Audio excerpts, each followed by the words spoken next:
Hey guys, welcome to this video. This is going to be a bit different. This is not a speedrun or any gaming related stuff. This is going to be more of my personal experience and my wife's experience about giving birth. Well, more of my wife's, not mine. But basically, this is like the story we want to tell, like how everything went and what is going on, how the entire process now during the Corona times was, and I think it's quite interesting. I got inspired to do this video by a German YouTuber called Pockethazels. She did this with her birth experience, which took like 36 hours, and I kind of got inspired to do something similar like this in a video, just to talk about how everything went, especially now during special times like Corona. But besides that, I think it's more interesting to say like what happened and what's going on and how the entire progress happened. Because if you look at it, it's like Heinki, this took 42 hours. Yes, it did, and there were a lot of things happening during this time. So I think it's quite interesting to talk about them step by step, which I'm going to do now in chronological order from when it started to until it ended. Everything started on Sunday, the 14th of February. It was around 11, 12 o'clock, like, yeah, roughly around midnight. We were just chilling, hanging out, watching TV, and we were about to go to bed because I had to work. And this is where things started to happen. At 1:45 in the morning on February the 15th, my wife had to suddenly jump out of bed and go to the bathroom. So I thought like maybe she just needs to go and pee because, well, this is like what happens mostly during pregnancy. But when she came back, the slip she wore was completely covered in blood. And we were like, alright, so things are starting probably. And this is where the story begins.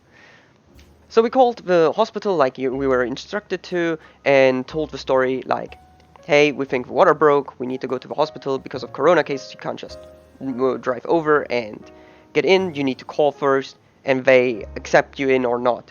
So we did that, we told her the story that the thing was entirely covered in blood, and this is where the first hilarious part already started.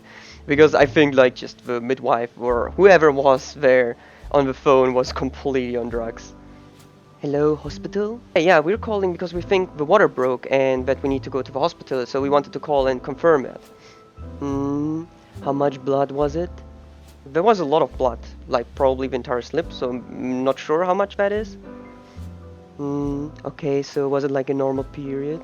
No, it might be a bit more than that. Okay, where is like the normal period and 2 drops of blood extra? No, I think that was a bit more than that. Okay, was it like if you have your period and 4 drops of extra blood? The entire thing was covered in blood. Oh, yeah, that is actually a lot. But I can't confirm it through the phone. Just come over. I don't know what she took, but that was quite a good start at least. At least it made my day because basically I wanted to go to sleep and that conversation kind of woke me up since it was pretty hilarious. I mean, they're in the hospital, so they probably have the best source of the medicine they need. So anyways, so we started preparing everything. We took the suitcases, we packed our stuff. Wife was excited, I was excited. We were on the way to the hospital, but we didn't know if I can stay there as well or not, or if I have to wait, and what the entire situation is thanks to Corona. So I dropped my wife off, I went with her in. They allowed only her in, and I left after 30 minutes because my wife said like, yeah, we're going to check her first, and after everything's confirmed, we can probably enter or go back depending on the situation. Okay, and so there's something happening in both the cases. One is a bit more funny, the other is not. So the first part is from my wife. So while she got checked, we had an assistant doctor there during the night.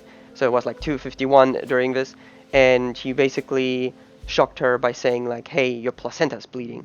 So this is not your water which broke, and my wife was shocked. She said like, how can this be? Like there was no publication during the entire pregnancy. And he said like, yeah, maybe you had something and you don't know. And she was like, no, nothing happened, everything's fine. So he double checked, and in the end he was like, oh no, never mind, your water broke. Anyways, that was not a great start. Like, wife was scared, suddenly thinking like something happened and doesn't know about it, and he basically just did a shitty job. But keep that in mind because this assistant doctor is going to play another story later on. Anyways, during the same time, while wife got checked, I drove back, and I got an SMS where the wife, the secretary, of the one we called, said like, hey, why didn't you take the bloody slip with you so we can check the blood and sample it and see if everything's fine. And this is where fun happens. So my wife is writing me an SMS while she's getting checked and telling me like, honey, can you get the bloody slip out of a bin? Because before we went to the hospital, we threw everything out because we didn't know what the current case is. And here I am, 2:50 in the morning, taking out a bloody slip from the bin. Ah, fun. So I took the bloody slip out of the bin, made a photo, sent the screenshots, and literally after I took it out, 10 minutes later, they said like, no, the water broke, everything's fine, you don't need to get it out, you can just throw it away again. So I took the bloody slip out of the bin for no reason. Anyways, during this night nothing really happened, nothing really started, so wife was fine, she was kept in the hospital because they told her like, you're not going to leave this hospital until there's a crying baby in your hand, or not crying baby, depending on how the baby is. And I was not allowed to enter, so I was just chilling at home, relaxing, playing games, and I informed our parents, which ended in like a lot of messages back and forth because, well, there's the time zone thing, because my wife's parents are from Malaysia. So they were awake when I wrote them in the morning, and I wrote my mother, who starts working at 6, so she was early awake as well and wrote me as well. So everyone was like excited, super happy what's going on, but we didn't even know what the case was until much later. So anyways, nothing happened during this night. Wife was getting checked at 1 p.m. then. The vertex was 2 centimeters open, and she had to take contraction medicine to speed up the entire process to deliver birth.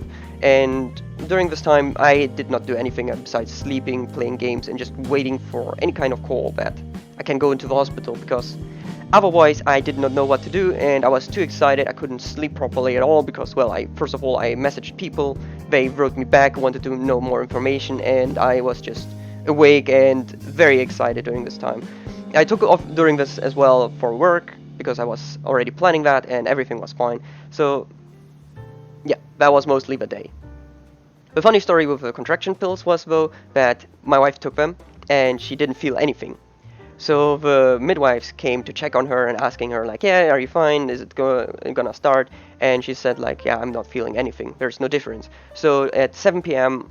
she had to take more of it, which got stronger, like she had a higher dosage, and then things started to get really serious. At 23 then, and during the night, she wrote me and said that she's in huge pain, that the pills are taking effect now because she had a higher dosage and the lower one before, and that she can't sleep, that she can't concentrate, and that she feels really, really bad.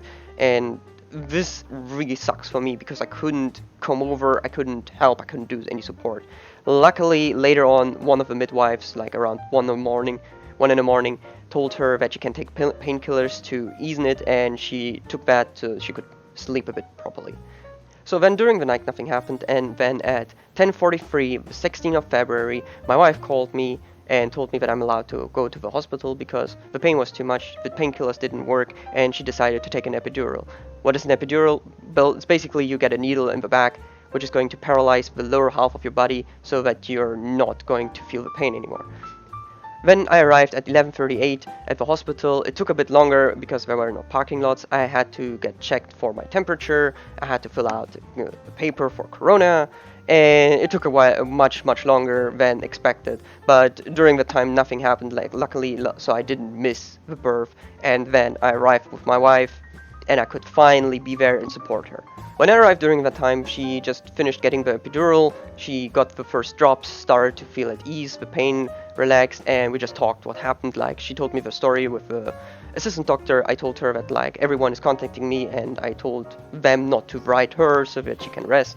And besides that, we were just chit-chatting with each other. Wife even took a nap because it was like very strong, so she didn't feel any pain, and she could finally relax from the entire night being awake and enduring the pain. So that was really nice for her, and I could just sit there, and in any case, so if something happened, I could just support. 13:10, she got checked up by the midwives. They checked if everything's fine. They said that the vertex was like at 4 centimeters, and during the entire process, I watched them do it, doing the checkup, and I realized I can't apparently see needles because I started to feel dizzy.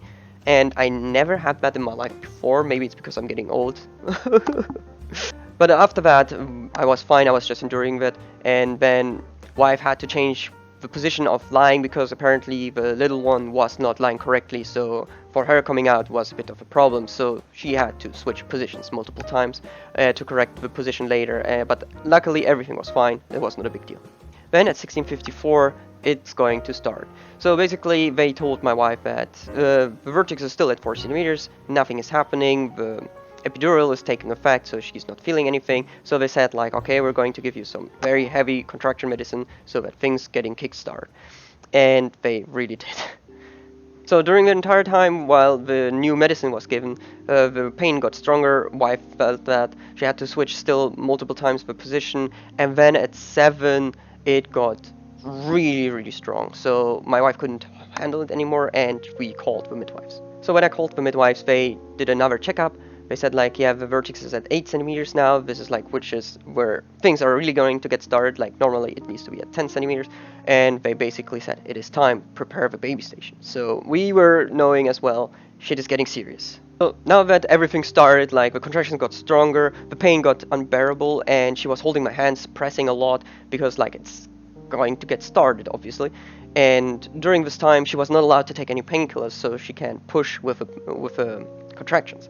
And the midwives were supporting us as well. They're telling us what to do, and it really got weird.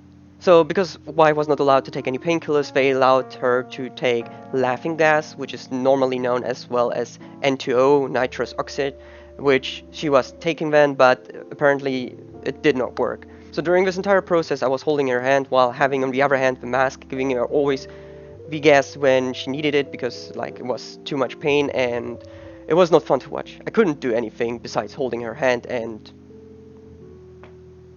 In 1952, on the 16th of February 2021, our little girl Carly Wolf got born. She was 52 centimeters tall and weighed around 2,980 grams, which is a bit on the lower half, but everything was fine. So they took her out and put her on the chest of my wife, and we were able to see her for the first time. It was a very interesting feeling, I gotta say, because it's just very different. So during the entire process, after the little one came out, the midwives checked if everything was fine with my wife. They checked and said like everything's okay. She got only first degree fissures, which is the best outcome you can get. And besides that, it was time for me to cut the umbilical cord, or more like after the pulsing was done, I was about to cut it, and they asked me if I wanted to do it, and I said like hell yeah. But this is like where the funny part happened. We had like a midwife assistant who was not a native German, but who spoke German, and she did not get my question correctly, which sorted in this scene here. Okay, yeah, I want to cut, but where do I have to cut? Do I have to cut here, here, or here? Can you tell me? Yes! Basically, she didn't understand what I wanted to know because I didn't know where to cut. But there was the part which was clamped, where I am supposed to cut, but she didn't understand that I did not know where to cut, and she assumed I wanted to cut, and she just said yes. So it ended pretty hilarious. So nothing really happened. And besides that, like their work was pretty well done. Like the midwives were really great. They helped all the time. Even when my wife was there alone, the previous midwife helped her, was laying her on the shoulder when she was in pain and bringing her food, asking always if she needs anything. So good job. But this is where the bad part happens. Remember the assistant doctor I talked about in the start? Well, here he comes again to sue my wife and to check if everything's fine. So remember the assistant doctor I talked about earlier? Well, he came back, and while the midwives were always trying to be positive, saying like, yeah, everything's fine, you got only first degree cuts, don't worry, this will be fast, he was just a rude fucking asshole standing there and saying like, no, everything's shit, this is horrible, you're bleeding too much, you're going to die. So basically he was saying like, no, everything is shit, you're losing a lot of blood, why didn't you do a cut, why did you have like a normal fracture, and everything's horrible, oh my god, like what is this nonsense? But this is not where things got worse. Like, he started to accuse my wife of having some kind of blood sickness, which was not even the fucking case. And he also sued so badly. Whenever he was suing, he was hitting my wife's leg. And it was like, if you if you sew a piece of cloth, normally you do this pull-up thing so that it's like tight, right? And he did it so badly that he always hit her leg, and he didn't even cut it properly. Like, it was such a bad thing he did that after 45 minutes of fucking up, he had to call the senior physician because he messed up. So after the senior physician came, the assistant doctor told him that she's losing a lot of blood and that the sewing is hard to do. And the first thing the senior physician asked is, do you do any kinds of sport? And yes, she's an athlete, that's why she lost a lot of blood. But the assistant doctor did not even think about it and just assumed that she has some blood sickness. Like, what the fuck? So after that, when the senior physician figured that out, he said like, well, this is a normal case, that she's losing more blood because the blood is thinner, and obviously through the fissures it will come faster. So all he could do is like undo everything the assistant doctor did and fix it up after 15 minutes. Oh, and you think this is all? No. While the senior physician was sewing back the part after he fucked up, he came to my wife's leg, put his arm there, and checked and was like, oh, that's how you do it. Ah, okay, now I understand. Like, are you fucking kidding me? Like, what is wrong with you? Like, seriously, I hope this assistant doctor is not going to pass this exam because he's such a fucking bastard. Like, seriously, how can you be so unprofessional and not do your work properly? During this entire time, my wife was just exhausted. She didn't feel any pain because of the epidural, and the little one was on her chest and she just wanted to rest. But wait, this was not the only thing the assistant doctor fucked up. Because at the start, he forgot to give her the epidural, assumed that it was on even though she just gave birth, and started sewing while she felt everything. Like, seriously, I don't know how you can be so unprofessional. He didn't even ask, he just started sewing and was like, oh, you shouldn't feel any pain. Like, like during this entire time, I was like feeling like just jumping up and killing him because of what kind of bad and poor job he did. But obviously, at the same time, I was thinking, like, if he's going to get knocked out, who's going to sue? But there was a senior physician. I just didn't know, so I could have just beaten him up. Anyways, after that, at 21:15, everything was finally done. The sewing was finished. Wife could finally rest. The little one was fine and slept the entire time after the birth. She was literally just on her chest, sleeping safe and sound, and everything was cool. So everything was fine.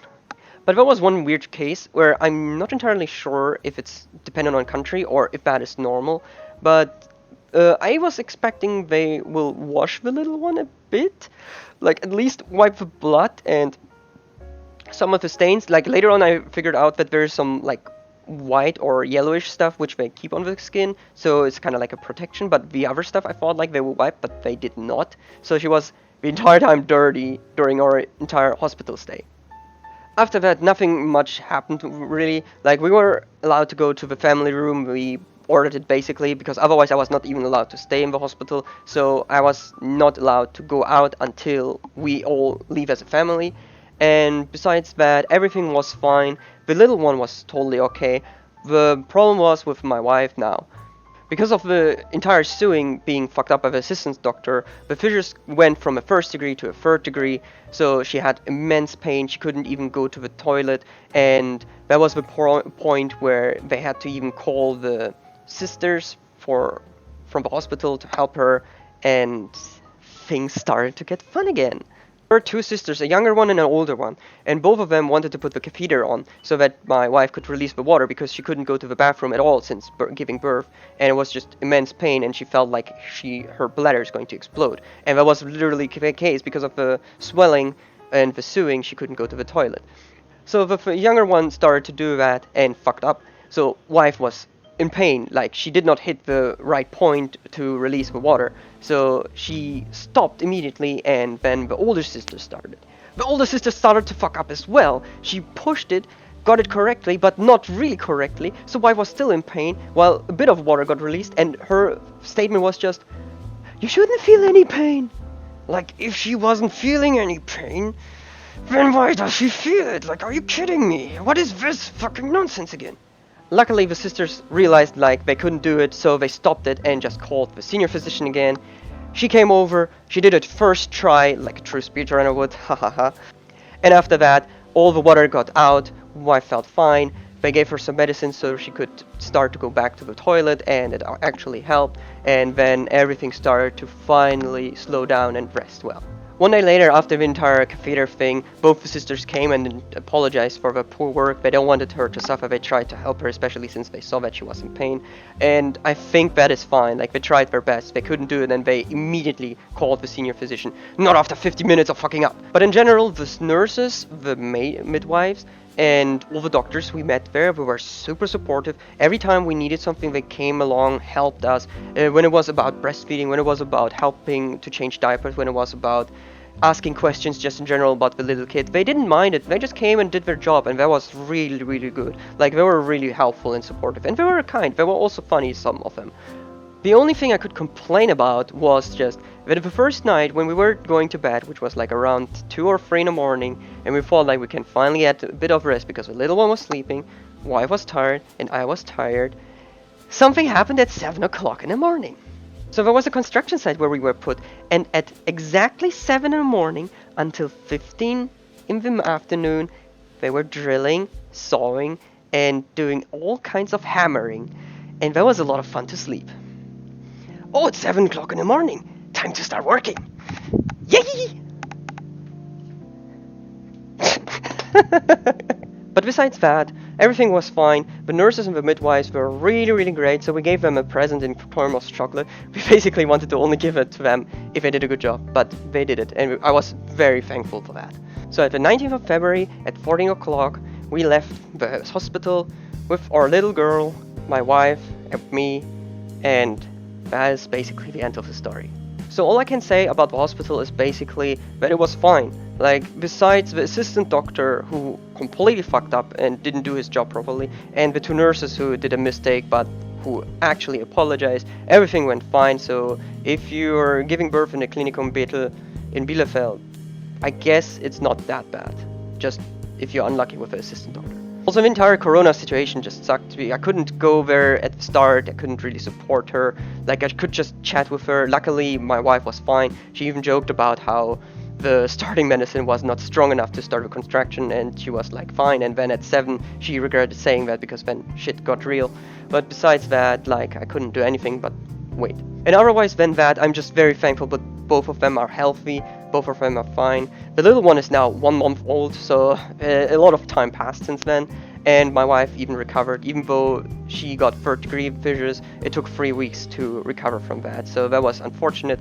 And without that fuck up, it would probably been only 1 week or 2 because the fissures were really small and just. Anyways, I hope you enjoyed the story. I hope you liked the 42 hours of birth experience I gave to you. And it's very different being a father now. Well, what does it mean but different? I think it's cool. I like it at least. But besides that, being a father is fun. I enjoy my time with the little one. I enjoy the time I spend with my wife. I still can't feed her yet, so this is a bit of a problem. So my wife has to do more of the work currently. But in 6 months, once the little one is older and we can give her proper food, then I can support. Anyways, I hope you enjoyed this video. It's a bit different than the gaming stuff I normally do, and I'm not even sure if people are interested about this story at all, but I think I still wanted to do that, so I don't give a fuck. Also, I'm thinking of doing more of those kinds of videos, like in different topics, probably speedrunning, streaming and whatnot, because this is like easier for me to do than streaming currently, because obviously when the little one is screaming and my wife needs support, I need to go and help. And during a stream, that would mean basically ruin personal bests or world records or whatever, because I can't just leave 20 minutes in. I would, but that would be shit.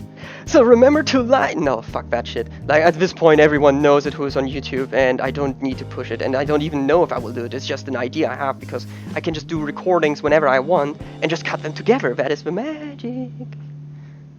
So regardless of that, thanks for watching, hope you enjoyed it, and see you next time. Bye bye.